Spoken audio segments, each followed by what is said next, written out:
Hey everybody, welcome back to Measure Twice, Cut Once. My name is Mike, and I'm the guy who knows almost enough to be dangerous. And I'm Jennifer Lee, and I'm here to keep Mike from picking up some tools, literally.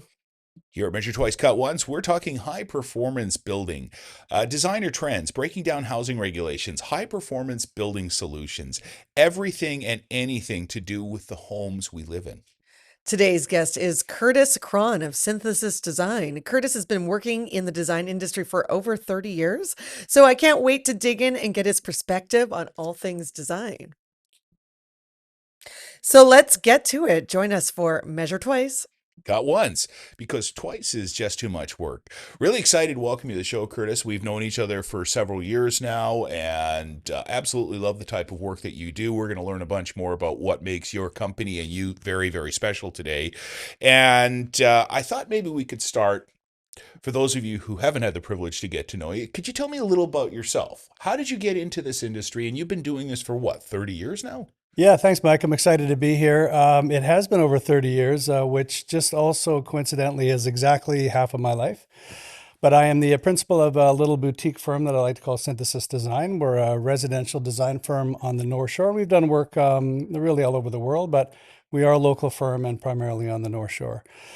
So 30 years I've been doing that. That's not where it started, though. Can I tell you where it all started, where it 100%. happened? Yeah, Yeah, yeah. do it. So I was a kid, probably 8 years old. My dad worked for A&W head office. So every Sunday afternoon, he would dutifully take us to A&W for teen burger, French fries, and frosty root beer. Oh, you're making me hungry. I know, me too. Much to my mom's chagrin, though, I was much more occupied with playing and building with my French fries than actually eating them. And when you think of it, a French fry is actually it's the perfect building block. A shoestring, in particular, if you cut it, the section is a perfect square. So it's very stackable. They come in different lengths, so you can build different floor systems and wall systems. And some of them are actually even a little bit curved too. So you can get curved walls and you can actually get some modern roof forms. So ever since I was a kid, 8 years old, I was preoccupied with how things go together and designing things, how to build things. So while my mom said I shouldn't play with my food, it was a lot of fun. And really that was probably the start for me to really think about what I wanted to do. Now, unfortunately, I'm much more preoccupied with eating the fries than playing with them, but that was the start. So from there, I had my interest in architecture and design, and it just took off from there. I never thought about French fries being compared to building materials, but it makes so much Jennifer, sense. next time you go and you have those fries, think about that. See, let your imagination run away and see what But you can build. but that explains why in your office you have two deep fryers. We do, It's like Do yes. you really? Yes. Well, We just got our third, though. Not as many smokers as you, but we'd have.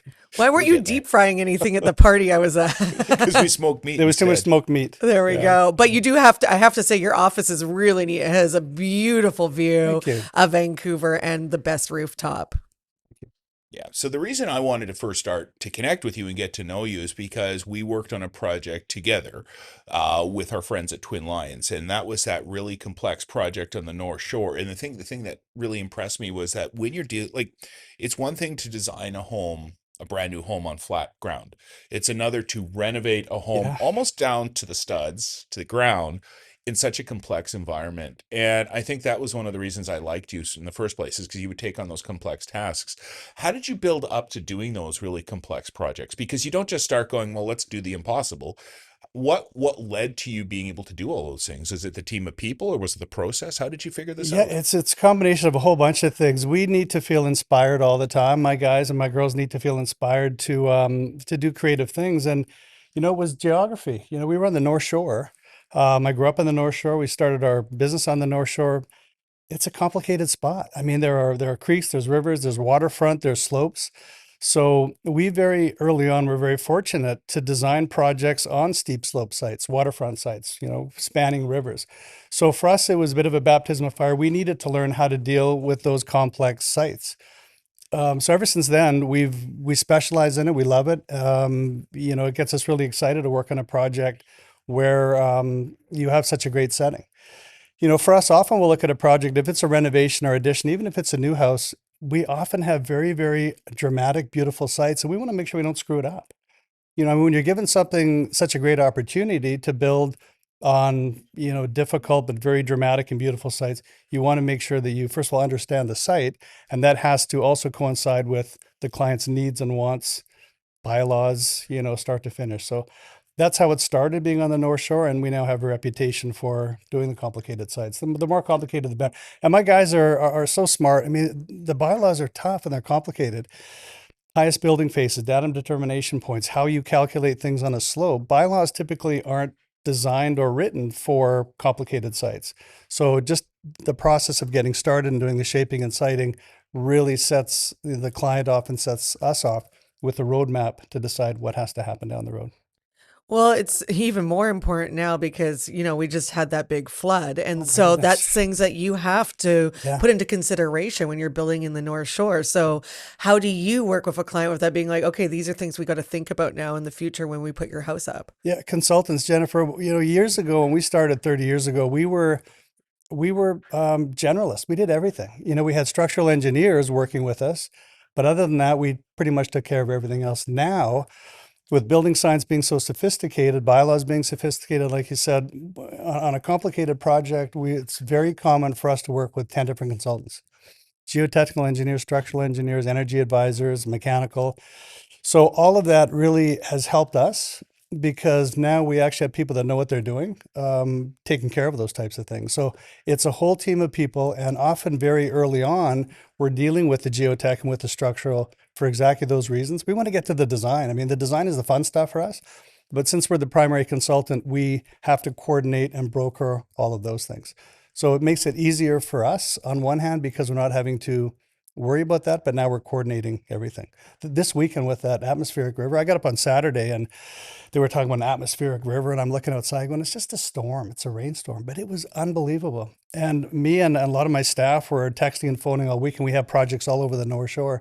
Some on Panorama on very, very steep slope sites. And Panorama in particular, there were 4 houses that were evacuated where the water was just coming right into the house. We were 3 doors down. We were 3 doors down. Luckily, our sites were fine, but yeah, we were very concerned. But luckily everything is still standing and everything, and nothing got affected. And that is because we have the right people, the right team in place. Well, one thing we've learned over what, 9 seasons now is that successful projects are never an accident. Unsuccessful projects are usually the results of an accident. And the other thing we've learned is that, when I first joined this industry and came into this industry, I thought it was like, okay, you guys sit with a whiteboard, come up with a bunch of great ideas. Mike. Well, no one. Obviously, that's not the case. And one of the things, the hallmarks of success for any design firm is the process by which they do it, right? Nothing is an accident. So, can you talk a little about the process that you've created in order to, number one, create these beautiful spaces, but two, and this is most important, to scale some of the challenges that you just illustrated, working in complex environments, trying to make the impossible happen for people? Okay, so we are, purely a design firm, but we are involved in the construction industry every day. Obviously, everything we design, or most things we design, get built. So we have to have, and we do have great relationships with contractors and builders on the North Shore and the Lower Mainland. A lot of them are Haven members. Bless you. Because the whole process of getting a client and them finding the right team is absolutely critical. You need a good builder, they need a good designer, interior designer, and then all of that revolves around the client. But then there's a whole bunch of other things to consider: the bylaws, the site. If it's a renovation addition, there are certain things we need to take care of and understand and assess before we can move forward. If it's a custom home, it's a little bit different, but now we're analyzing the site, making sure, again, that the science and the art both meet. From there, budgets. People are very consumed by budgets. Things are expensive. So we also need to make sure that the wish list works with the budget, and if it doesn't, how we can actually massage all those. So we'll go through the design process. The builder, the contractor is involved early with pricing. Like to get everybody signed up quickly. Once that's done, we go through the permitting process. Contractor gets more involved. We always tell the clients we're the most important consultant they have up until the first day in construction. After that, the contractor has to take that number one spot. We take a bit of a background spot, but we never go away. So we're all working together from start to finish. Yeah, and you kind of just mentioned all the different things that you're doing there, but things have probably changed since you started the company 30 years ago. And a big thing is like hand drafting to 3D modeling. How has that changed to help you actually create beautiful designs a little bit Yeah, easier? that's such a great question. And I think to myself, 30 years in the business, sometimes it feels like 30 years. Sometimes it feels like, a year or two. And for me to start the company today the way I did 30 years ago, I wouldn't last a week. There's just no way. But it's funny how, the process has changed quite dramatically, but the result is the same. So back in the day, yeah, you're too young to understand this, but Mike, you'll know this. We had drafting boards, and we had these big boards that had these foot pedals and all these adjustments, and we had these things called parallel rules, which helped us draw straight lines that went up and down and triangles. So we did everything by hand and everything in 2D. So our clients were different back then as well. We were trying to sell designs based on elevations, which are really quite abstract. They're just this two-dimensional version of what a three-dimensional building is. Floor plans, which are very abstract. So it was harder for us to sell the design, but I think people trusted us a little bit more back then. We were sort of like doctors back in the day, 30 years ago, where people trusted doctors all the time, and now everybody's an internet doctor. So as it advanced, we started using McDraft. I think was our first computer program where it allowed us to draw squares and maybe a circle, but it limited how we designed because there were the limitations of the software. Well, come full circle now. I mean, now everybody's using AutoCAD, so it's a very sophisticated program. We use Revit. So Revit is a 3D modeling tool. Not only do we design in Revit, but we also present in Revit. Back in the day, we would explain things. This is how I think the space is going to look. Now we don't have to do any of that, which is actually great because now people we're virtually building their buildings before they're getting built, and they can see any angle. We give them the 3D model. So they can take it home, they can go through the space. It's like a video game. So now it's really, really simple for them to understand. Yeah, and that probably really helps with the budget conversation because, like you were saying, budget is hard, especially this last year has been very tough for many people. And so when people can actually see why you're doing what you do, you're not just like spending money for the sake of money. It's probably an easier conversation. It is. And again, once they see exactly what it is, it's easier for them to like or not like, and for us to make the modifications. And then now, again, getting back to all the consultants we work with, we love working with Revit and working with consultants that also use Revit because we do what's called clash models. So we'll give our model to the contractor. He'll plug that into his system, and then he'll get quantity takeoffs for the amount of screws and nails and 2x4s. Give that to the structural engineer. He can do the structural within our model to see if a beam's sticking out of the roof or see if something's not working. Mechanical, we're not quite there yet, but for the mechanical contractors to be able to build all their systems in there, it is an absolute game changer because everything is getting figured out before we get to the site. So interesting. You're talking about some of the changes in your methodology, right? So before computers, you would draw it and then you would fax it to me. There's something else that's changed as well. 30 years ago, when you first started out, I didn't have access to YouTube to see how to do a lot of this stuff. And more importantly, some of the folks on the television have created maybe unrealistic expectations about the entire construction process. How has that specifically changed your ability to do what you do? Like, has it been an impact? You mean the HGTV and then some of the? We didn't want to call anyone out by name, but Oh, yeah, we're not supposed to do the that, so- reality is that, as you talked about, like everybody's an expert, Everyone's an right? So if expert, you're a yeah. doctor, someone's come and Yeah. done their own research. If you're a builder, someone's done their own research. And as a designer, someone's got their own ideas as well based on what they've seen in Pinterest. How do you scale that by going, whoa, whoa, whoa, that's wrong. This is what the right path forward is. We're part psychologists, and we have to try to understand what people want, and it's good and bad. The fact that everybody has so much access to unlimited information, sometimes it's bad because clients will go down a rabbit hole and they'll go down a path that maybe doesn't make the most sense, and we'll have to try to talk them out of it or try to explain why that may not be the right thing to do. Having said that, they come to us pretty sophisticated. We get clients coming to us, here's my 3D model. It's like, what? They're building their own models, and they're understanding a lot more what they want. So again, it comes down to, being aligned with the client and really trying to understand what the client's bringing to the table. And if they're bringing something to the table that we feel helps them and nurtures them, great, it's easier. If it's not, then it just means a little bit more time on our end to explain and go through the process. But overall, it's great that we have access to so much information. We're learning a lot.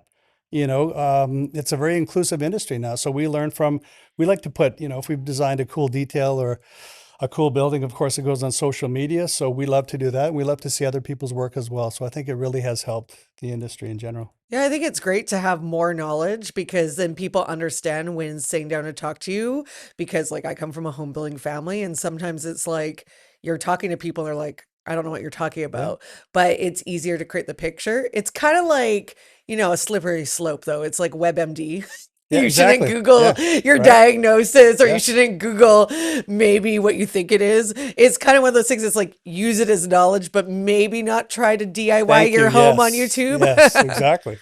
Well, we live in a world where we are all experts in our own minds, but the reality is when you're hiring an expert, when you're paying for your 30 years of knowledge, sometimes it's important to let the experts do their job. And as you mentioned, the right expert will balance what they think they know with what you know, and somewhere in the middle is a path forward. Before we talk about that path forward and where the industry is going, though, we'd be remiss if we didn't take just a couple minutes to thank our amazing sponsors. So we'll be back in a couple minutes, and we're going to continue this conversation about where the industry is headed and your vision for that time as well. Measure Twice, Cut Once is grateful to our podcast partners, Fortis BC, BC Housing, and Trail Appliances. Support from our partners helps us share expert knowledge and resources with families looking to build, design, and renovate the home right for you. For BC Housing, creating access to housing solutions that meets everyone's needs is a guiding principle. BC Housing is working with governments, nonprofits, and residential construction industry members to create practical solutions to BC's housing challenges. To learn more about BC Housing initiatives, programs, and services, go to bchousing.org. And we all need reliable and efficient equipment for better comfort, health, and safety of our homes.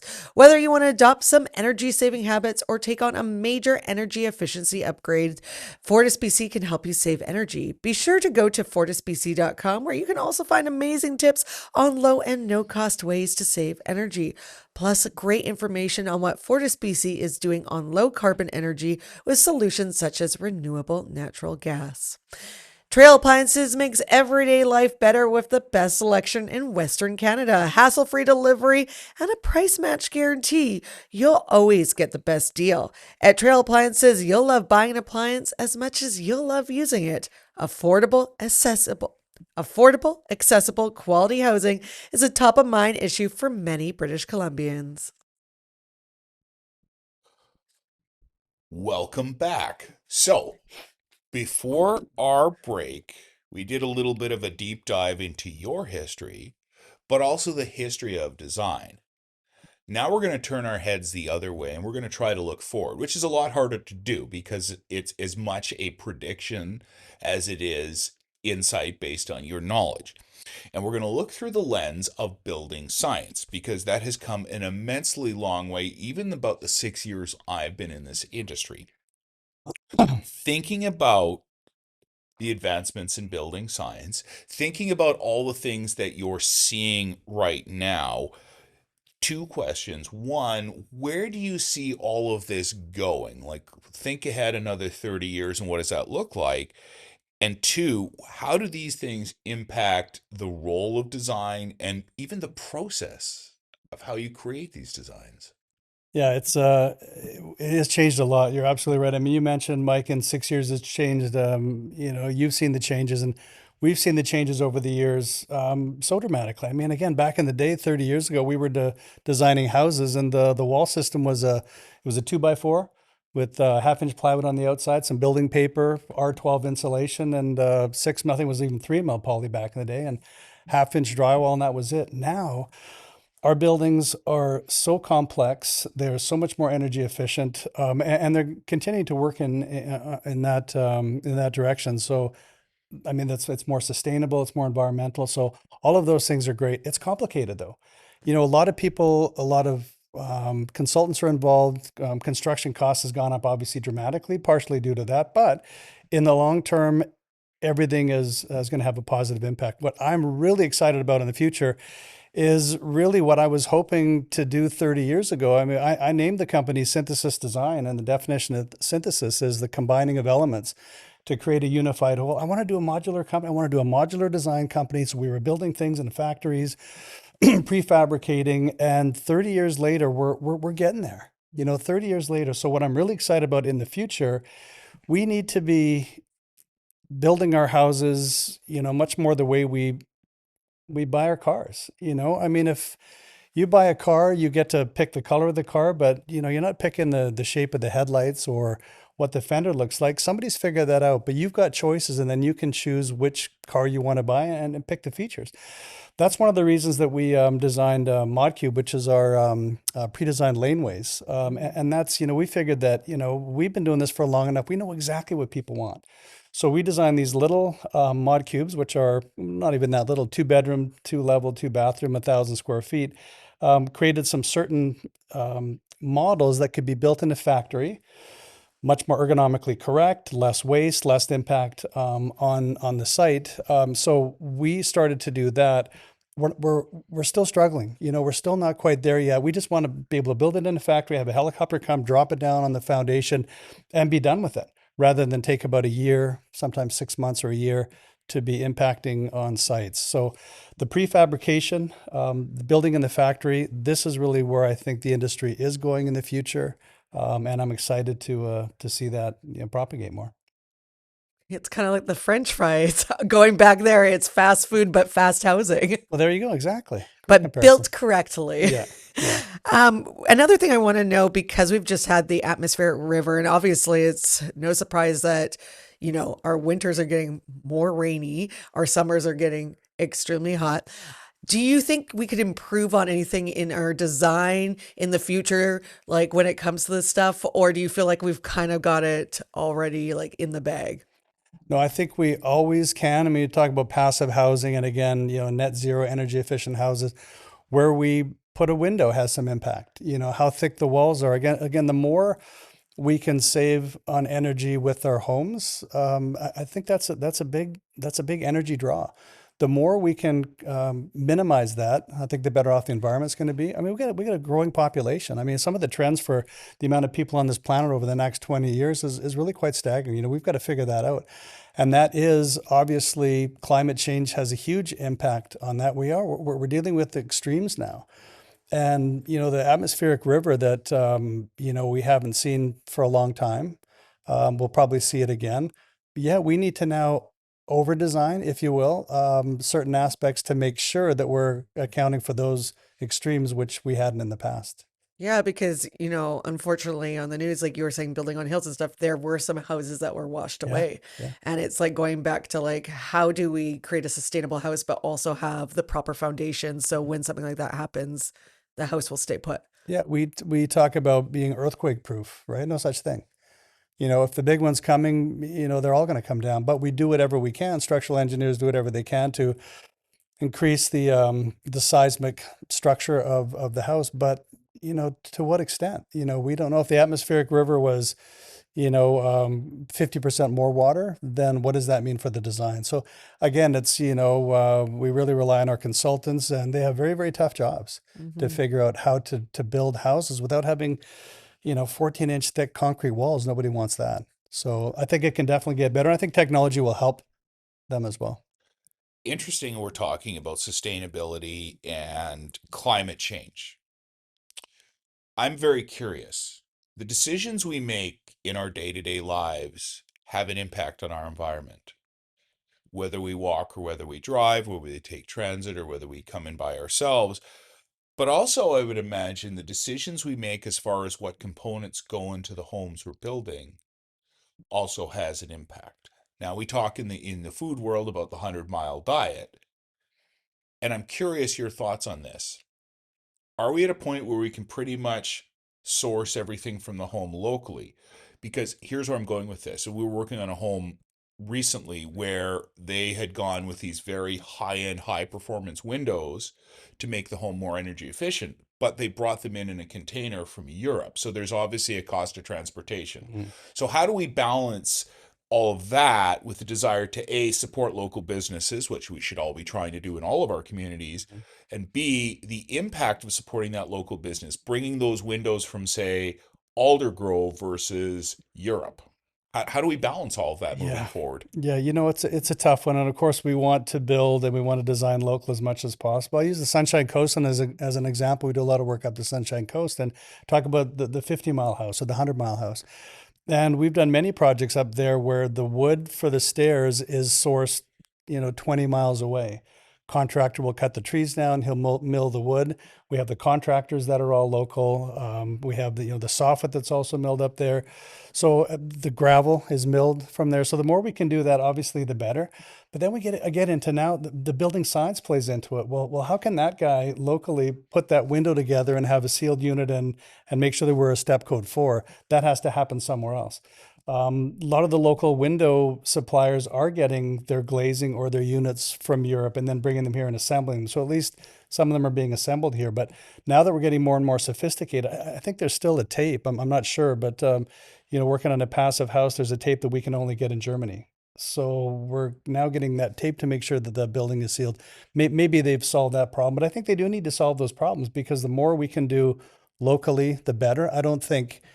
I think it's okay to be sourcing from other countries, but again, if we can do it in a more sustainable way to get a better product, then I think that's the tipping point of the happy medium. I think it's about sourcing quality too, because when it comes to like hard finishes, like sinks and things like that, I know right now there's popular online sites where people purchase from because it's cheaper, but then they get them in the homes and, a few months later, they're like, oh, it's cracking or it's this. So it's kind of that fine balance of like trying to find good quality stuff that's possibly local and putting it in so it lasts longer because I know, like I said, this year has been tough for so many people. So it's like it's easier to go get something that's cheaper, but in the long run, if it's cracking and stuff, it's not going to work for you. Yeah, exactly. And again, that's when you need a good team that can help you advise, should I buy this thing from another country that maybe isn't CSA approved?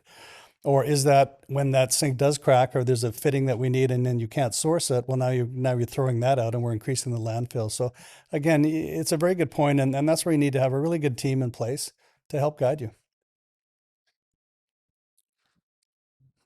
This is an interesting conversation because it has meaning for all of us, but also specifically for you as well, because you used to design projects for around the world, and now you're basically working in your backyard again Mhm. as well. When you're doing work in other countries, it's obviously going to be different building codes, different climates. Is there anything you learn working in some of those other countries that, in terms of process or materials or anything else, where you're taking some of that learning and incorporating into what we're doing here? So essentially, you're shaping our future here using information from outside of our sphere of influence. Yeah, it's always fun to do projects in other places, other countries. I tell you, one thing it makes you appreciate is what a great place we live in, for sure. But we were very lucky to be involved in a big project in Russia. It was a 550 house subdivision, wood frame subdivision. They were looking for a North American style development. And for us being a local firm, and this was back in 2005, where yeah, computers were doing pretty well back then, but really the communication back and forth wasn't that easy, and we were working in a regime that was recently not that open with information. So for us, what we learned on a project like that is we went back and forth to Moscow, many times. We had to be there quite often to see the progress on the projects. And what we learned from that was how detailed we needed to be. But even local, even though we were halfway across the world, we needed to make sure that they had Russians. They needed local people that were framers. They'd never done this before. So they brought Canadians in. The CMHC was involved in the project. Our client was amazing. And so they were teaching the locals how to build there. There was one situation where we went there in December and I was in one of the show homes and I was looking in the backyard. There's a bit of snow and this one guy's building trusses back there. I'm looking around going, what's he doing? And he's building trees, got a little drawing, and then he's putting the little gusset plates on. And I asked the construction manager, what are the guys doing? Oh, they're building trusses. Well, that's not how a manufactured truss works. There has certain guidelines. You can't just start nailing boards together. So those were systems that they were really trying to figure out. And honestly, when they were building the homes too, they were not that great. Like the framing was not that great. And construction manager who was Canadian said, well, we're going to teach them. We're going to make sure that we teach them how to do it. 3 months later, we went back. We were absolutely shocked at how well they were building houses. From what I gathered, there was two guys on the framing crew, and one guy had two hands on a 4 foot level all day, and they were constantly making sure everything was perfect. So they went from not understanding a system to knowing what they had to do, and then they were building houses that were equally as good, if not better, than ours. So what we've learned there is if you have a good plan in place and if you have a good team locally, then you can make it happen. And now since COVID, one of the great things about COVID, you don't hear that often, but now municipalities are much more open to getting drawings electronically. Hmm. We can send so much information back and forth so often, so quickly that we can now be virtually on site. We're doing a house in Carmel, California right now. There was, again, climate change. There was the fire that ripped through there about 3 or 4 years ago. Beautiful, beautiful valley in Carmel. And so we're designing and building a house there now. I don't need to go there every couple of weeks. There's so much information electronically that allows us to be able to know what's going on. So it works a lot better now. We can actually design it. We can work with all the consultants electronically through phone calls, through video conferences. So it really opens up and expands our ability to work in other places, but still keep the local market. You've had so much worldly experience. And was there any technology that you've seen around the world that you're like, oh, I wish would come to Canada?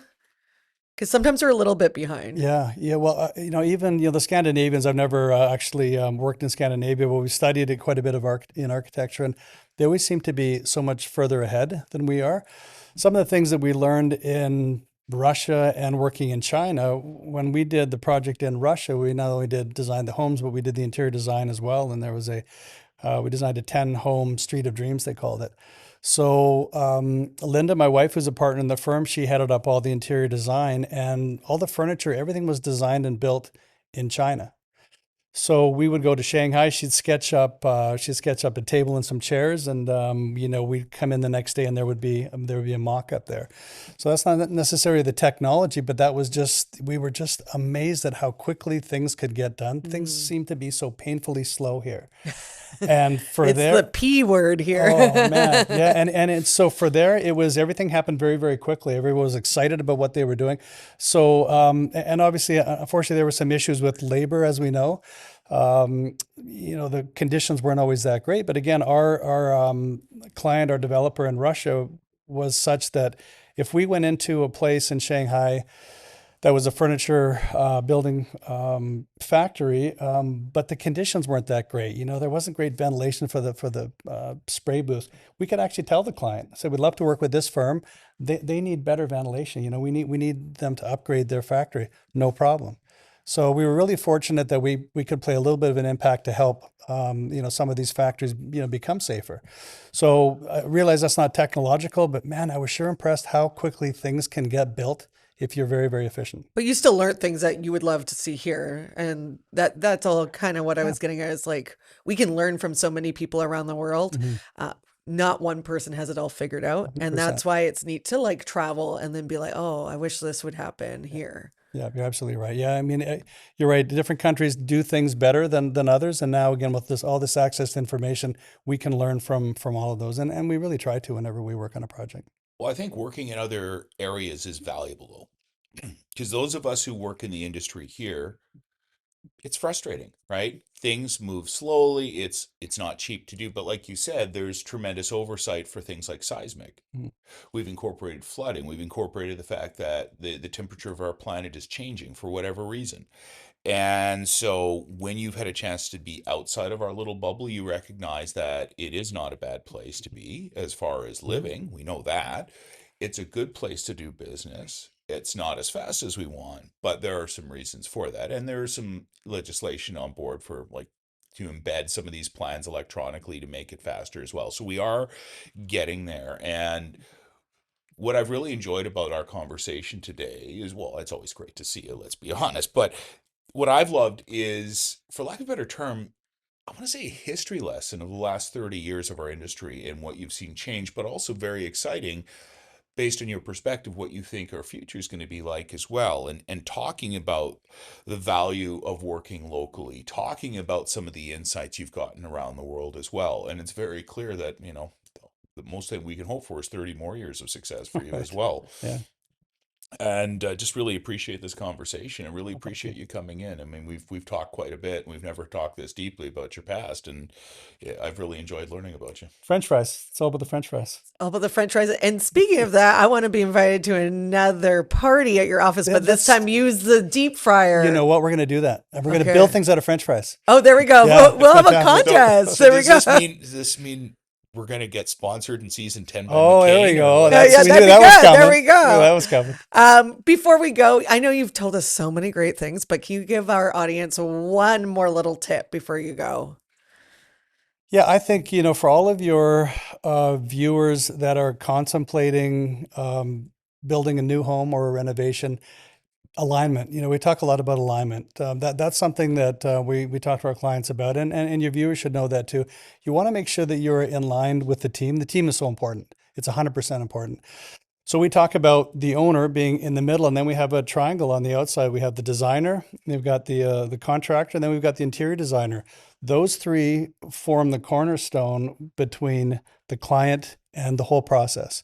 So do a little bit of research. Don't do too much. There's way too much information out there, but do a little bit of research and then call up Synthesis Design. Call up a design firm that or an interior designer or a contractor. Really can happen in both directions. And now it used to be that people would call us first 90% of the time, and then we'd refer a contractor, and then 10% of the time would be a referral from a contractor. It's probably 50-50 now. And again, that works out really well because we have such great relationships. But find out who that is, do a little bit of an interview, and just make sure they're listening. We talk a lot about listening to our clients. Part of our mission statement is for us to take our clients' vision, their vision, and bring it to reality. So for you to listen to the client and then also hear what they have to say, they can be two separate things. They shouldn't be. Once you get that one piece in place, then you can get recommendations from the designer to a contractor to an interior designer. They really happen in any direction. If they do that and they feel comfortable with the team that they're going to be working with, it should go very smoothly. Great advice. Alignment, yeah. Absolutely. And it's been a great conversation and a lot of great insight. But before we go, I have to do one more thing, and has less to do with our conversation, more to do with our amazing viewers. Um, one of them, one of you watching, is going to win something really cool. If you like and share this episode, tell your family, tell your friends. You have a chance to win a beautiful Napoleon Prestige P500 stainless steel Wow. natural gas barbecue. You want it, don't you? Valued at Look great on that rooftop. $1,600. Compliments of our awesome podcast partners, our friends at Fortis BC. Details are available at havan.ca/measuretwicecutonce. And for notes and links to everything mentioned on today's episode, including resources shared by Curtis, go to havan.ca/measuretwicecutonce. Thank you to Trail Appliances, Fortis BC, BC Housing, Ramey Films, JPod Creations, and AI Technology and Design. It takes a team to build a home, and it also takes a team to build a podcast. Thank you so much for joining us, and see you next time.